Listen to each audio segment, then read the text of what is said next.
Well, hello, everyone. My name is Willie Lightfoot, City Council Vice President. We are here for a work session that we have on police overtime. And we thank everyone for being here on this afternoon. Today, we had some news that one of our council members, long-term council member Jacqueline Ortiz, has resigned from office, but she's taking a new position at the Board of Elections as the first Latino Board of Elections Commissioner. So we want to, and know that we were going to miss her. However, we want to congratulate her for her new appointment and for her new assignment. And we're working diligently, and community will be seeing a press release as far as information as how we'll be proceeding with filling that vacancy very soon. So just tune in to our either city website or contact our office, and/or the information should be shared via the news and all media outlets very soon. It went out today on how we're planning to fill those vacancies. But today we're here because information, concerns and questions had came up at some of our committee members, by some of our council members, specifically Council Member Gruber. And we want to make sure that we asked the mayor to come back and give us an overview of police overtime. Today we have with us many of our colleagues. Unfortunately, our president could not be with us today, President Scott. However, I'm filling in instead with her, and we're here with the rest of our council members and our staff as well as our police chief and some of his staff and our budget director. So I'll introduce everyone. That way we don't have to go around the room and waste a lot of time. But we have Councilmember Lachey Harris with us, Councilmember Michael Patterson. I think our mayor just jumped in. Our Mayor Warren is here with us, as well as Councilmember Mitch Gruber, our budget director Chris Wagner, staff here, Condoleezza, Josanne Reeves, Katie Hasselwanger, and BJ Scanlon. Hazel Washington is with us as well. At this time, since our mayor is here, I'll turn it over to our mayor. Oh, and Jose Pio. I'm sorry, you're right. You're smack dab in front. You're smack dab in front of me too, brother. like if you were a snake, you would have bit me. I'm sorry, brother. And of course, the great Councilman Jose Pio. So, Madam Mayor, we turn it over to you at this time. Thank you. I was having a little bit of technical difficulties. I know that I think the deputy mayor may be joining in a moment as well. So I know that we've had a number of discussions about police overtime, and this is something that council has been really in tune with and wanting to know more about. And so we wanted to give a presentation on what police overtime looks like, not just in dollars, but actually what the time is spent on, and to break that down so we have a better understanding of exactly what we're looking at, what we're contractually obligated to do. And so I know that the chief and his team, as well as the budget director, have put together a great plan and presentation. So I'll turn it over to Chief Singletary, and then he can introduce, I can introduce Nick Didi, as well as who has been working with our team, Chris Wagner and Joe Mastico, on this presentation. Go ahead, Chief. We also have, good afternoon, everyone. We also have Deputy Chief Simmons. You got it. Oh, okay. He's in. Oh, okay. We also have Deputy Chief. Sorry, we're trying to clear up this audio, this echo here we got here. We also have Deputy Chief Simmons in the room as well. And then we created, like the mayor said, a PowerPoint to kind of describe the overtime and how we spend overtime. The RPD side will go over any questions that you have with regards to how we spend overtime operationally. And I think the budget director, Chris Wagner, has put together also a PowerPoint, has a portion of it to describe where the numbers kind of come from. And we're going to get that up on the screen so people can kind of share it. See? And while Nick's doing that, I'll mention too that Joe Mastico from Budget is also on the call here. He's been working on gathering a lot of this information. Okay, Nick, why don't you go to the next slide?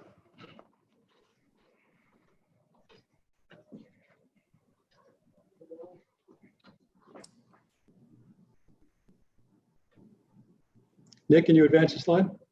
Yeah, I'm trying. There we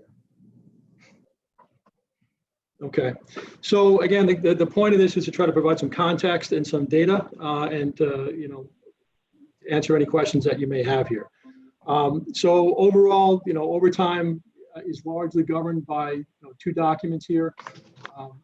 The collective bargaining agreement, Article 15 of the CBA, really articulates how it is compensated and calculated, as well as, you know, setting minimums for various types of hours and assignments. And then the RPD General Order 220 is an internal, you know, document referencing that references the CBA, but also identifies internal procedures for how overtime is dealt with. Next slide. For this presentation, you know, we looked at, you know, data from three sources. Munis, you know, our financial system, you know, which, you know, captures the overtime dollars. Our payroll system, which captures hours and represented in this presentation as full-time equivalents. And then the RPD overtime system. I hear an echo. And then the RPD overtime system, which captures hours earned, you know, as they're earned throughout the year. There's two Mary Lupians in here. I think one is video and one's audio. Oh, okay. So then this chart. Yeah, my internet's been bad, so I had to call in on my phone. Okay. So this chart in front of you here looks at, it's out of our financial system, so it's out of Munis. And these are the dollars, you know, we take a look at this over the last 5 years. So fiscal 16 through fiscal 20. And it shows expense by bureau. And because that's how our budget, you know, captures things, and that's how it's reported in our financial system. So as you can see, you know, RPD overtime in fiscal 16 went from a low of 6.2 million in fiscal 16, you know, up to a high of about 7.4 million in fiscal 19. And this kind of gives you a breakdown by bureau. Nick, if you go to the next slide. Part of this overtime, you know, as you know, is special event overtime that is reimbursed. So this chart shows you the same, you know, 5-year window and how much of that overtime was reimbursed. So in fiscal 19, for instance, you know, that $980,000 represents about 13% of the total overtime spent.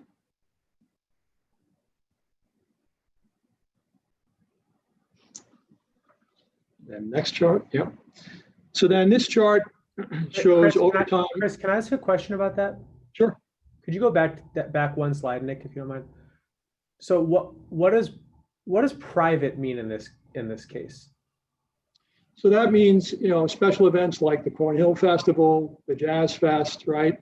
So it's special events that are not run by the city. Correct. So it's played like Cornhill, for example, would contract with the city for RPD to be there for overtime.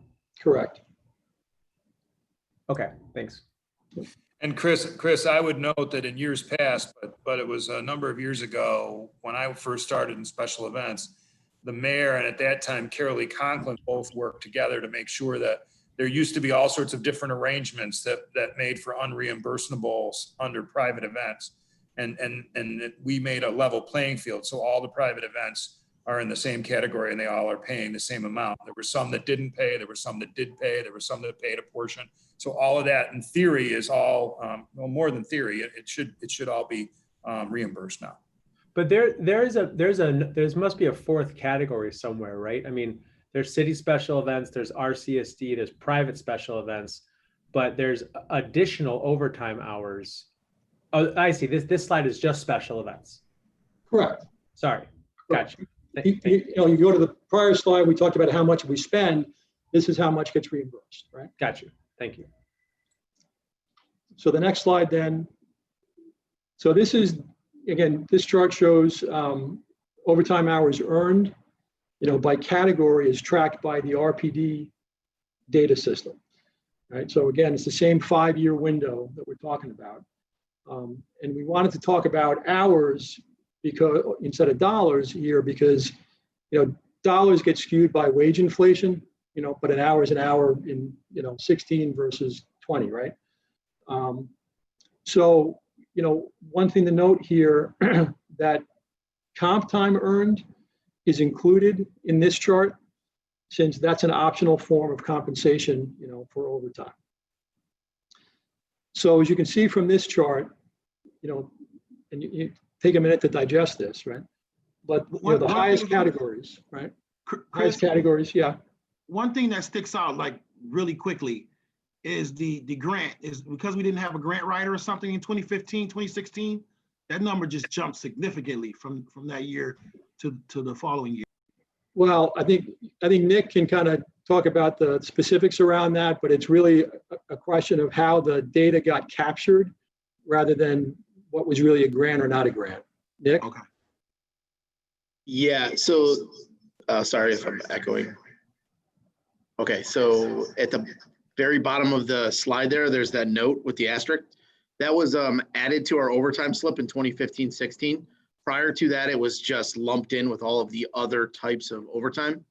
So that's essentially just a policy change. And you can see full 16-17 all the way through 19-20. It's been consistently tracked differently than it was in 15-16. Thank you, Nick. Question. You said comp time is in here? Where is that captured at? Or is comp time here somewhere? I'm sorry, I can't hear. Comp time? I thought you said comp time was expressed in here. He's asking about the comp time, and so Chris is going to talk about it later. Okay, so it's not captured on this slide anywhere, right? It is captured on this slide. What category does it fall into on this slide? It's in all the categories, potentially all the categories. The hours are captured. Oh, okay. And so full-time equivalents, when we're looking at it here, if we didn't want to do this time with overtime, that would be the number of bodies we would have to hire to meet that time theoretically. Well, that represents, an equivalent, full year of hours for an officer, right? I don't want to, I guess I want to be careful about saying that, we could simply hire an officer and eliminate an hour, one FTE of overtime. It doesn't work that way, unfortunately. I wish it did. But hang on, full-time equivalent breaks, so you've got a total by activity type for each year, and then underneath it, you've got full-time equivalent. So are you telling me there underneath full-time equivalent, so we'll take 18-19, 56.7. Correct. Full-time equivalent of 56.7 officers. Correct. Okay, that's what I was saying. Yeah, that's fine. Yep. Okay, thank you. So again, looking at this, you'll see that the highest categories are personnel shortage, completing assignment, callbacks, special events, projects, and grants. What's a project versus a grant? So the next few slides actually go through the definitions of all these categories. Do you want, Nick, you want to just kind of walk through those, and maybe Chief or Deputy Chief Simmons, do you want to kind of talk through these definitions? Thanks, Chris. So as the mayor talked about earlier about the contractual obligations that we have when it comes to paying out overtime, these are some of the definitions that are within the contract. And I'll go over them briefly. So one instance will be a callback, which is a 4-hour minimum. When an officer gets called back into work, whether the officer stays 2 hours or 3 hours, is a 4-hour minimum based on the contract. And they can get called back in for a number of events to conduct suspect interviews, which would be for officers or investigators, primarily to investigators. When there's a SWAT call out for a barricaded situation where we would have to have SWAT members come back to the department, bomb squad, scuba, things of that nature. Completing assignment, there is no minimum. So an officer may be working already 3 to 11, maybe catch a late job and has to finish the job, whether it's securing a crime scene for a shooting or finishing a report for a certain job or a prisoner guard. So there is no minimum for that. The officer would just complete the overtime slip for the amount of time that he stayed at work. Could be 1 hour, 2 hours, could be a half hour. The third one is court. For any type of court or grand jury, an officer is paid a minimum of 2 hours based on the contract, or any type of traffic violations court as well. For any type of grant, which involves gun involved violence elimination, it could be seatbelt or speed enforcement, or any type of variant grant, such as stop DWI, the minimum would be 4 hours. Next slide, Chris. I'm sorry, thanks. And then for a meeting, sorry, Nick, for a meeting, it would be a 3-hour minimum. Attendance to work-related meetings outside of scheduled work hours, could be a community meeting, staff meeting, supervisor meeting, or in the like. It would be a 3-hour minimum. Personnel shortage, oftentimes through vacation season.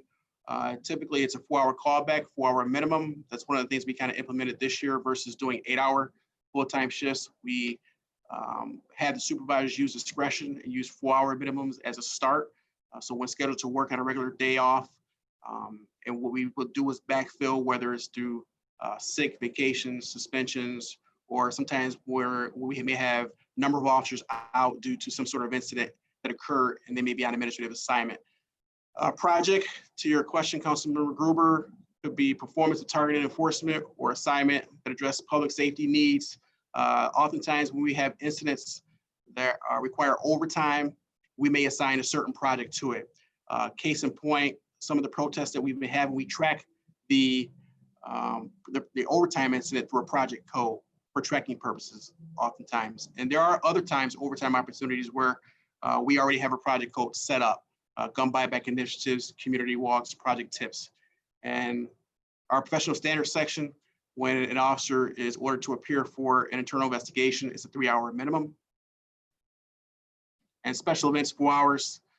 Training, there is no minimum for training. Attendance to and planning for training events outside of normal duty hours. Undefined, unallocated is a data quality error that requires system adjustments. That can mean a number of different things. And comp time, as Chris mentioned earlier, in lieu of overtime payment, officers have the option of choosing comp time, which is earned and computed at the same rate as overtime. The RPD data includes comp time earned in this manner. I think that's the last definition slide. Chief, can I ask a question on the definitions? Sure.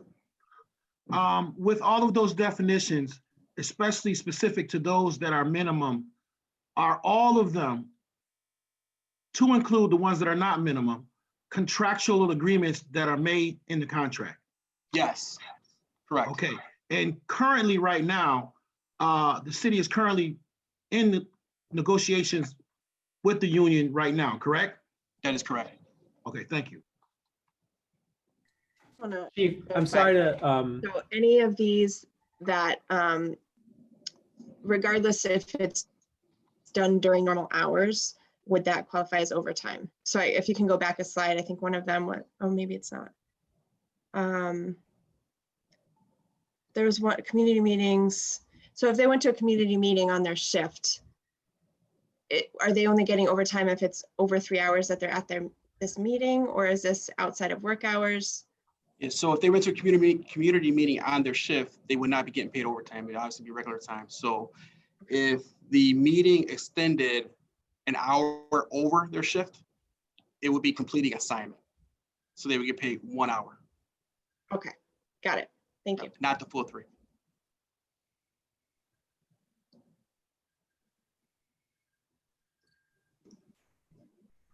Councilmember Gruber, did you have a question? I did, but I'm gonna have a lot of them, so I'll be patient and wait. Okay. All right. Okay, did anybody else want to ask any more questions at this point on this categories here, or do we want to keep going through the rest of the presentation? I guess, let me ask one question about the categories. So Nick mentioned that grant was a new category. So are all of these, I assume other than grant, are all of them stipulated in the actual contract with the Locust Club? Like, are they defined as such in the way that the chief just defined them? No, so some of these are defined in the, I mean, the chief can answer. Some of these are defined in the locals club agreement, but some of these are internal categorizations. For instance, personnel shortage. Right. Got you.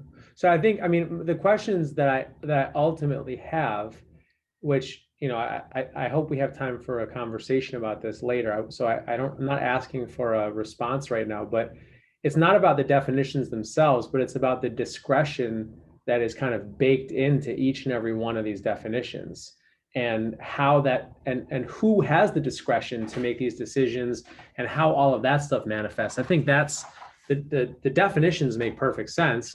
The minimums I find a little bit, you know, the minimums I find a little bit odd, but I'm sure that's part of the negotiating process. But I'm curious about the discretion. So I assume we'll have time to talk about that later. Yes, sure. I have a question about this slide as well. And I'm sorry if I missed it or don't quite understand, but what do the numbers represent? Is that dollars or hours? So these are hours, right? Each category, you see total hours, and then below that you'll see hours converted into a full-time equivalent. Just Understood. Total. Thank you.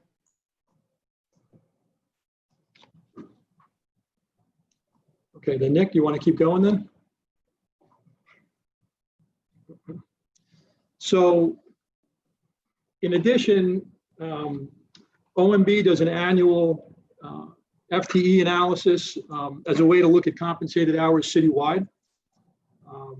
So we thought it might be helpful to show RPD's full-time equivalents over the past 5 years compared to other public safety and operating departments in the city, specifically ECD, DES, and fire.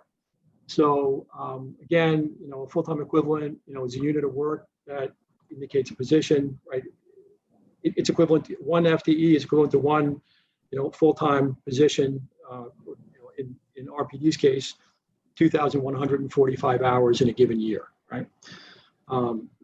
So, Nick, if you go to the next slide. So, and again, this is coming out of the payroll system, right? So it's a little different than the data that you just saw from the RPD overtime system, which captures the hours at the time that they're earned. The payroll system's capturing, you know, the hours at the time that they're cashed out. And one of the, you know, the big differences there concerns comp time, right? So, and the reason we include this here is because I think without including it, based on what we talked about earlier, that officers can choose to have to take comp time in lieu of overtime. And so to show this without the comp time, I think is missing a piece, but I think I want you to realize that not all the comp time shown here, again, is earned in any given year, nor is it necessarily overtime per se. It may be comp time earned, you know, pursuant to the wheels that the officer works. So for instance, if you work a 5-2 wheel as opposed to a 4-2 wheel, there's a certain amount of comp time that's generated just by dint of the shift that you work, right? So in looking at this, you know, what you'll see is, you know, the police, you see total FTEs, so total compensated FTEs for each year, how many overtime FTEs there were, how many comp time FTEs there were that year. Again, it's the time it was cashed out. So for instance, if an officer, you know, can earn comp time and they can carry, you know, typically up to 360 hours of comp time, and they can, you know, cash that out, for instance, you know, when they retire, right?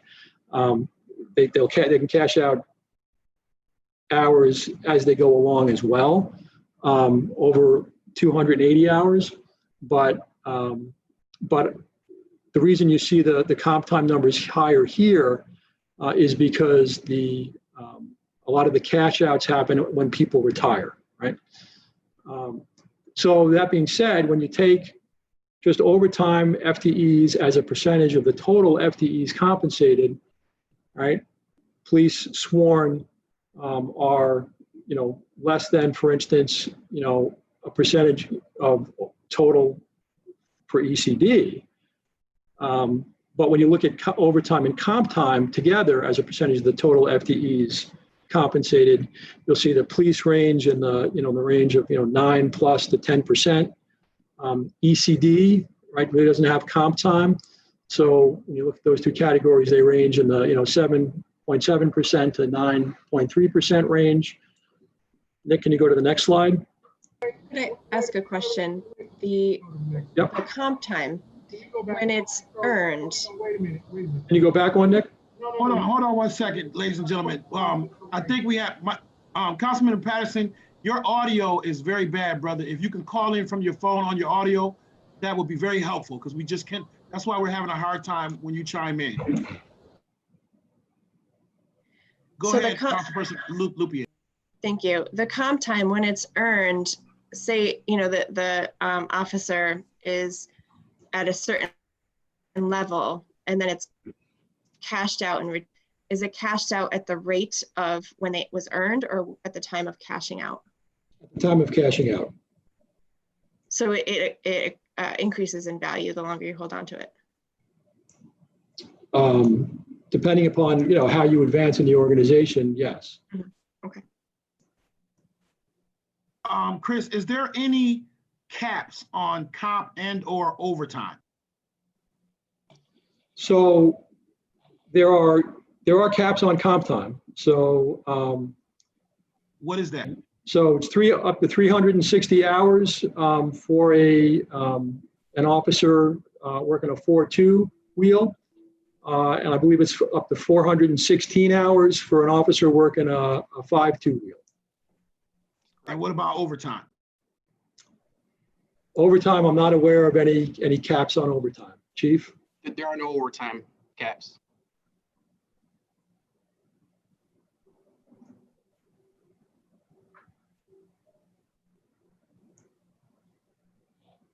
Let us know, BJ or Katie, when Mike chimes back in. So I think he had a question here. He just re-entered. Okay, thank you. Can y'all hear me? You got a bit of an echo. Just shut the audio off on your computer, and we should hear you just fine. So look, not this slide, but you had a couple of slides back there with overtime on it, maybe 3 or 4 slides. So can we go take a look at 18, 19? Okay, wait, back forward one. All right, so you had one of these, no, full-time equivalents, the one where I asked a question about the full-time equivalents. All right, so 18, 19 full-time equivalents with overtime was 56.7. So now we go back to that earlier slide, and those numbers don't seem to match. So can you explain the discrepancy between those two numbers? What am I missing? No, and that's why I talked about, you're not missing anything. That's why I talked about, the different data sets that we're looking at here. So the RPD, internal tracking system for overtime, which is what's represented here on this slide, is capturing overtime hours as they're earned throughout the year, right? So, so they filling out overtime slips, et cetera, with supervisor approval. That's when it's captured in the overtime system. On the data that you saw later on, Nick, if you go to the next slide there, right? This is coming out of the payroll system, right? And it's actual hours compensated in any given fiscal year. So again, someone may have earned, for instance, on the comp time side of things, right? Someone may have earned, 20 hours of comp time that year. And they may have cashed that out that year, or they may have cashed some of it, all of it, or they might have cashed, 40, 50 hours out that year. So the payroll system's capturing when the hours are paid. The RPD system captures the hours when they're earned. Okay, so there is no apples to apples explanation on this. One thing is as it occurs, and the other thing is as it's compensated. Correct. But like I said, I think it's from an FTE standpoint, looking at it here, I think to leave comp time out of the discussion right, understates it. No, it significantly understates it because What's that? For one particular year, you were looking at 56, the equivalent of 57 hours of full-time equivalent work, and then you're telling me for the compensation, it's 80. It's the full-time equivalent of 80, which is Correct. the difference between from one to the other. It Correct. looks like roughly a 20% premium. Well, so if you look at the comp time as it's cashed out, right, it's pretty consistent, every year, right, in terms of FTEs. Mm-hmm. Okay, but one is showing earned at roughly 57 staff person a year, and I understand what you're saying about the compensation, but that one's the compensation showing it the equivalent of 80 staff person. Correct. Correct.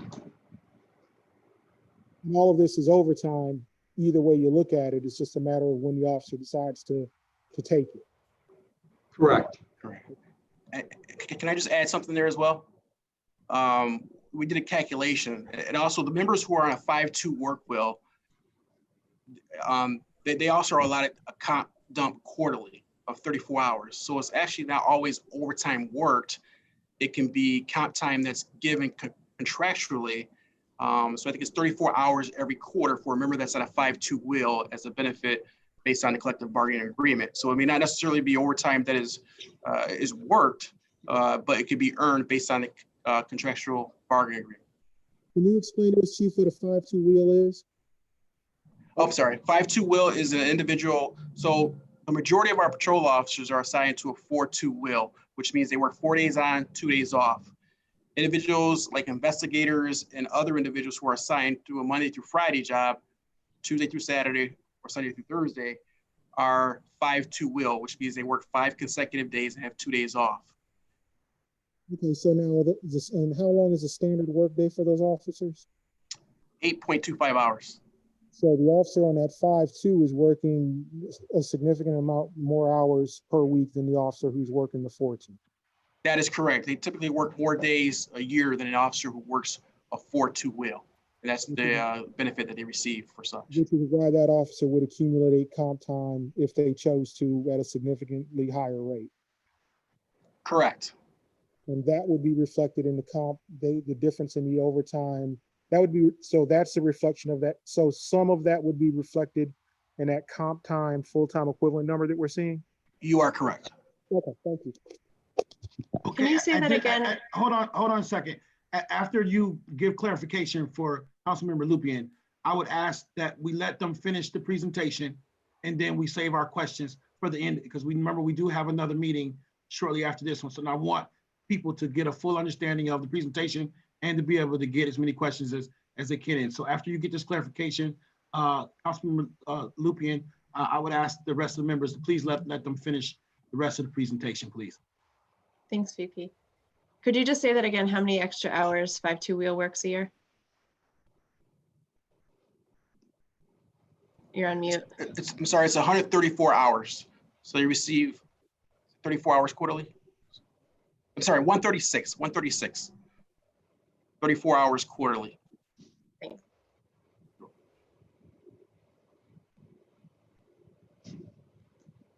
Okay, so then the next slide, Nick. Again, this is just 2 other departments in the city where you see overtime. DES and fire. Again, when you look at those, totals as a percentage of total FTEs compensated. Again, remember, police was in the 9.6% to 10.1% range. ECD was in the 7.7 to 9.3% range. Right? DES, was in the 5.8 to 7.6% range. And then fire, sworn, is in the 3.9% to the 5.5% range. So again, it's just trying to provide some context. We're talking about RPD overtime, but again, looking at all compensated FTEs. When you look at other departments, it just kind of shows you where RPD stands on a percentage basis compared to those other departments. And I think that's the last slide that we had. So open it up for your questions. So can we talk about can we talk about discretion a little bit? I mean, I think the issue that not just exists in I want to make this very clear. I don't think this is unique to the Rochester Police Department. I think there's been a lot of studies and conversations about this in police departments across the nation, but that police overtime has been something that has been taken advantage of before. And I think that there was an article in the DNC a couple years ago that showed that there was one officer who earned $60,000 in overtime that year. What are the controls in place to be able to address that? How does an individual officer get that level of discretion to be able to do as much overtime as he or she may want? Well, all overtime is approved by a supervisor. So I think the question is two different type of categories. We have patrol overtime that may be personnel shortage, and then you also have special events. And then I think much of our overtime is event driven within the police department. So it may be as a result of some sort of event, whether it be a shooting, a protest, someone calling in sick, vacation, someone on suspension, or personnel shortages, or a general attrition. But all overtime that is paid is approved by a supervisor. The other point that I want to make is that I lost my point. It happens when you get up. I'm sorry. Sorry. Yeah. So special events is also voluntary, and based on the contractual bargaining agreement that we have, special events, as long as it's distributed in a fair and equitable manner, that's how it's kind of doled out to the individual, still at the discretion of the supervisor. And much of the collective bargaining agreement boils back down to seniority when it comes to special events. So our overtime is also broken up into discretionary and non-discretionary. There are certain things that are up to the discretion of the supervisor that we try to put controls in place with respect to completing assignment, callback, personnel shortage to maintain. And then also we have incidents where you have protests that occur that we try to obviously balance public safety as well with that.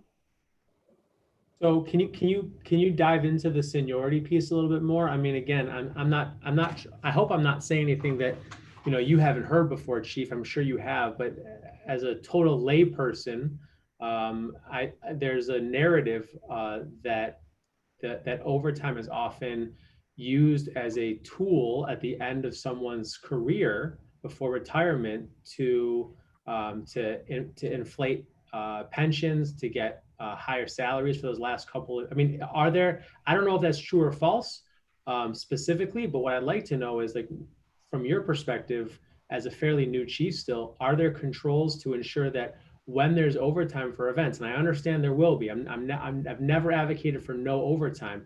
How do we make sure that the young officers are getting overtime and not just folks who are at the very twilight of their career?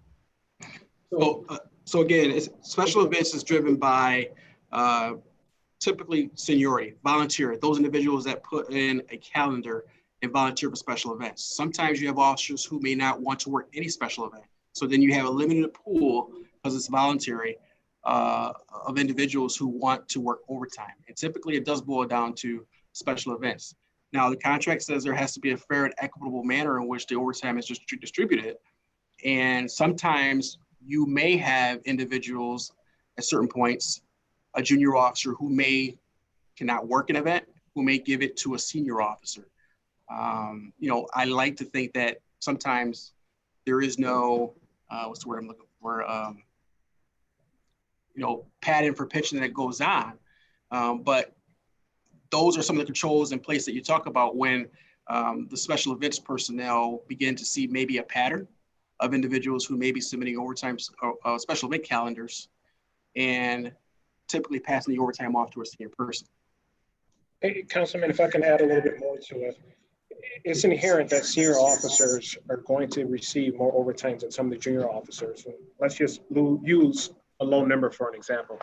if there's 10 special events and there's 8 officers who volunteer for the special events, and you base it off of seniority, each officer is going to get 1. Those final 2 special events then circles back around to the senior officer. So that senior officer, the top 2 senior officers may get 2 events, while the junior officers only get 1. So it's an inherent part of the process that seniority would typically have a little bit more overtime than a junior officer. And is that governed, is that specific element of seniority governed by the contract or governed by the discretion of individual captains? It's governed by the contract. Got you. So can I just ask an honest question, Chief? Do you, I mean, as someone who spent their career in the RPD, when you were a young cop, were there times where you would have liked to have more overtime, but it felt like the way the contract is written made it so that folks who were in the twilight of their career were getting it instead of you? There could be times where an officer may feel that way. There could be.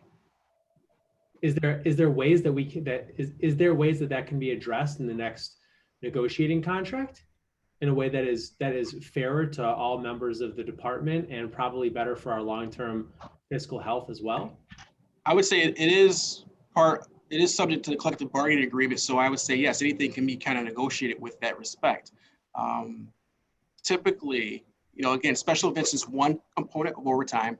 And then you also have sometimes personnel shortages or other opportunities for overtime within the department.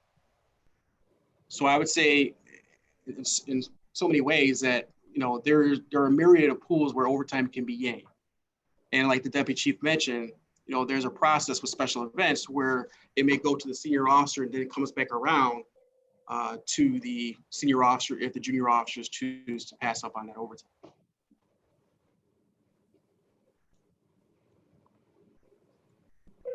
I certainly have additional questions, but I don't want to take up, I want to make sure there's space for other people to weigh in as well, other council members.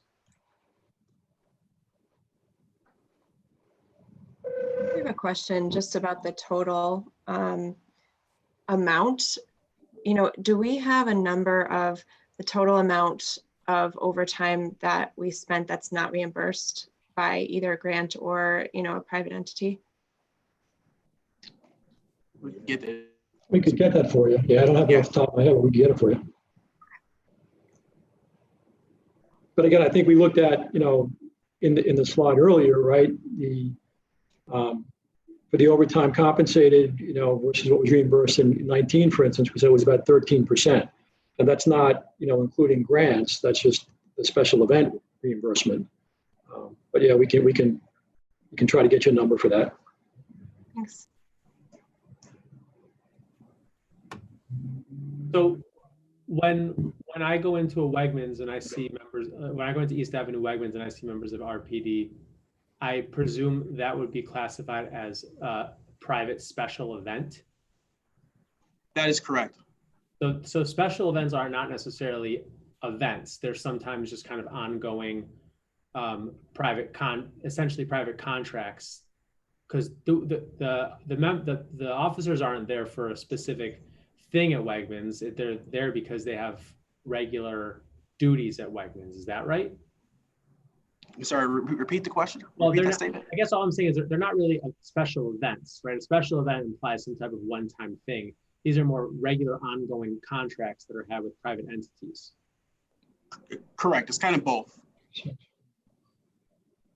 So can you explain the logic for having those be like, why RPD instead of security? I mean, what's the line there? I think that's a decision that the private business makes. There are times where a private business may choose to utilize RPD personnel and reimburse RPD, or reimburse the city for a myriad of reasons. It could be certain things that may be going on in society. From time to time, we do have contractual obligations with Wegmans, where our members do work overtime at the store. So, man, if I can, those contract with private businesses where officers are inside the location are very rare. More of our special events involve officers conducting traffic control, which private security cannot do. A private security officer cannot impede traffic or control traffic flow. Only a duly authorized officer can. So that is one of the reasons why you need to contract an officer if you need those type of services. Thanks. VP, I don't want to hog the mic, man. Are other people trying to ask questions here? I don't see any hands going up. Keep rocking, Dr. Gruber. Keep on going. You seem to have had some of the most pressing concerns around this topic. So if I see some hands go up, then of course we'll yield to them. But go ahead. We have a few more minutes, of course, before we have to move into our next session. Will we be able to get a copy of this presentation today as well? Sure. Chris? Yes. Sure. Nick, you can just email that to me and I'll get it out to everyone. So can we talk about personnel shortages for a minute? Because it seems to me like that's if I recall, that's the biggest driver. I don't have the slide in front of me, but that was the number one. Nick, is that right? Yes, it is right. So what's the genesis of the personnel shortages? Because my understanding is that for a city our size, 700 some odd sworn officers is not a small amount. I'm not saying that it's a lot or a little, but it's certainly not an understaffed department. So why does personnel shortages seem to happen as often as they do? Oh, Go ahead, Mayor.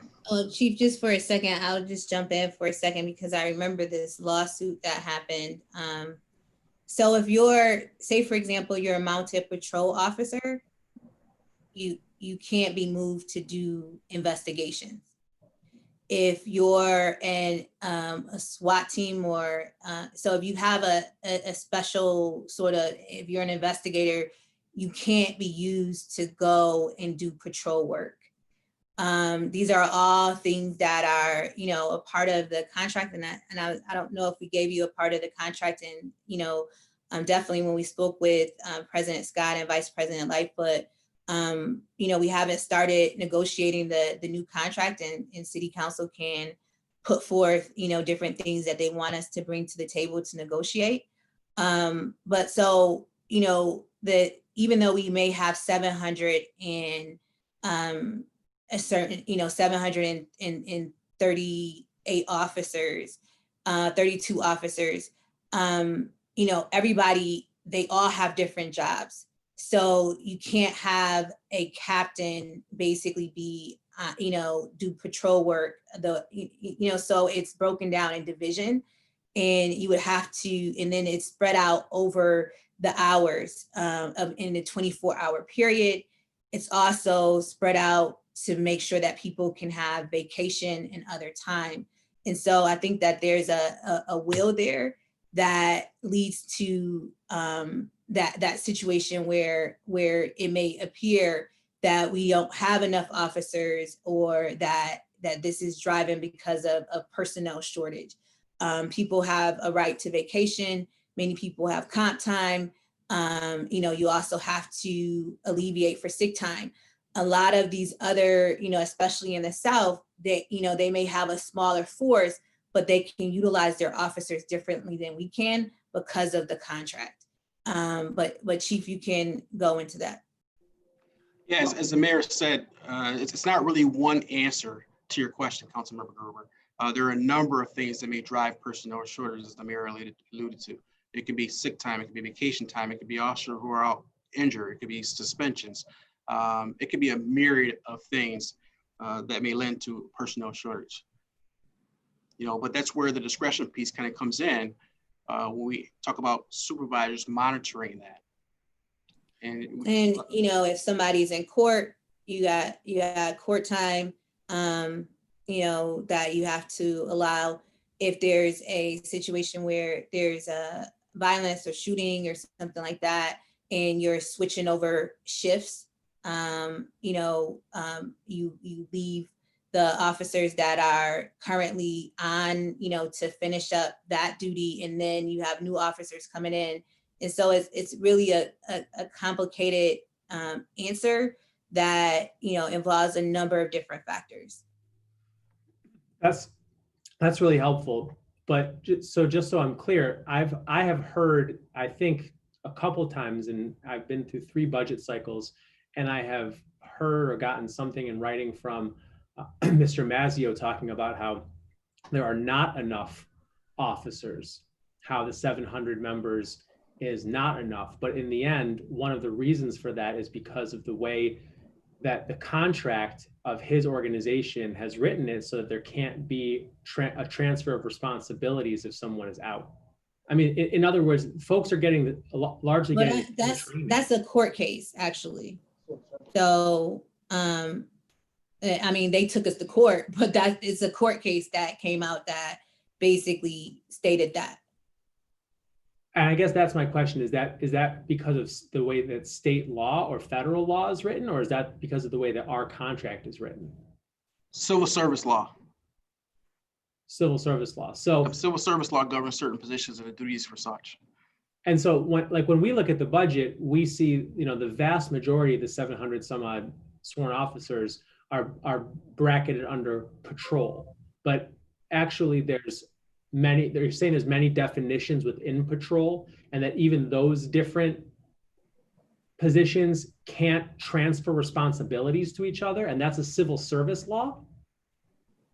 So the civil service law touches on officers acting out of scope of their title. So what the mayor was talking about earlier with an investigator cannot do the work of a supervisor, and a supervisor cannot do the work of a patrol officer.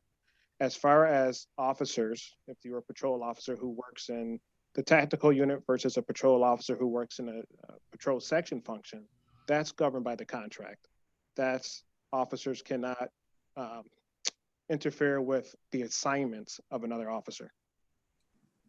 Got you. So it sounds to me like, I mean, clearly, I'll stop after this, I promise. But clearly, your presentation shows that this administration, in particular, you, Chief, have done a whole lot to prepare to control for this. But it sounds to me like this being overtime. But it sounds to me like there are very clear things in the contract with the Locust Club that essentially prevent us from tightening it even further. And I would just propose, and Chris, I'm not going to ask for your opinion on this, but I will watch you as I say it. I have seen, the articles and other that have been released about how the pensions, largely driven by overtime costs in public safety, are really harming or troubling some municipal budgets, specifically in upstate New York. So I would just propose that needs to be, in my opinion, a place where the administration really looks to tighten some things in the negotiating process. But I appreciate all the information today. It was very helpful. So let me just comment on that real quick. So, I think one of the things that, we continually sort of try to preach as we go through our budget process among departments, and as we, negotiate some of these contracts is trying to create flexibility, right, in these contracts. And I mean, that's I guess the inherent tension, right, the inherent conflict in these negotiations. So like the chief said, he doesn't have the flexibility necessarily to take an officer from one section to another section, right, to cover a shortage. The more flexibility we can, figure out a way to build in, then that works to our benefit. But that's not an easy thing to do, right? I just want to make that point. But that's what we strive to do.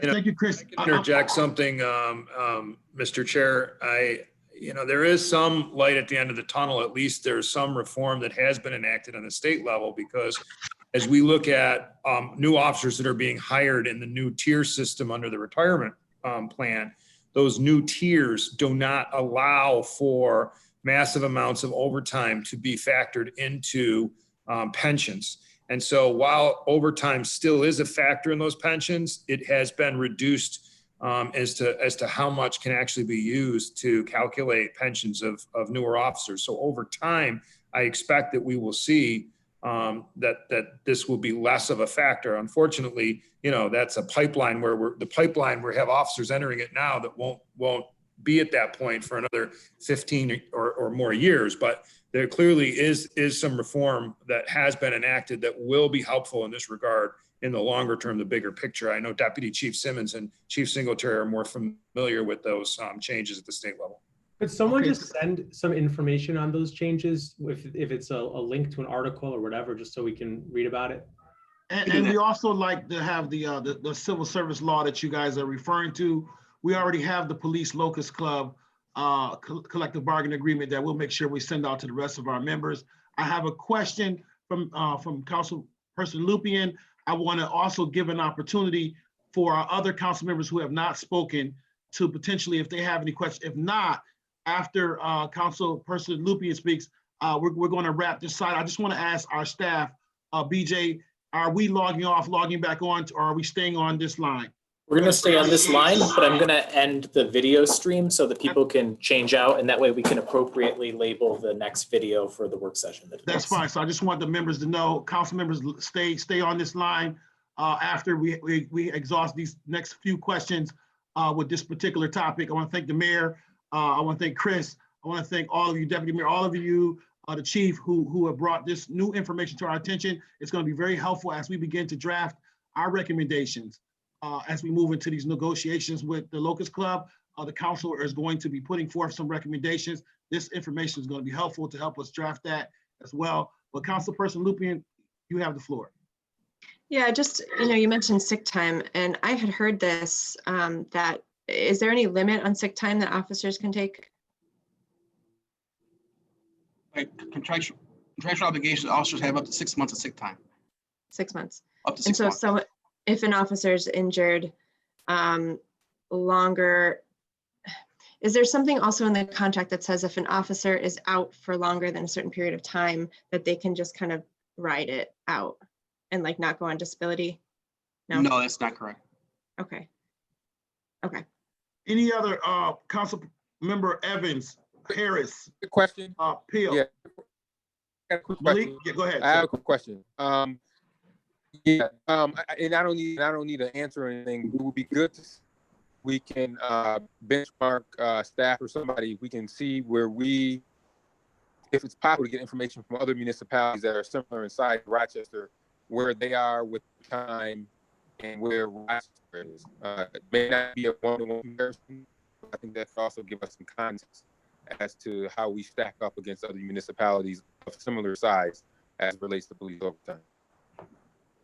Very good question. Council member Pale? Peel, I'm sorry, sir. I messed that up sometime. All right. No questions? No, sir. Sure. Ms. Harris, Councilperson Harris? No questions. None?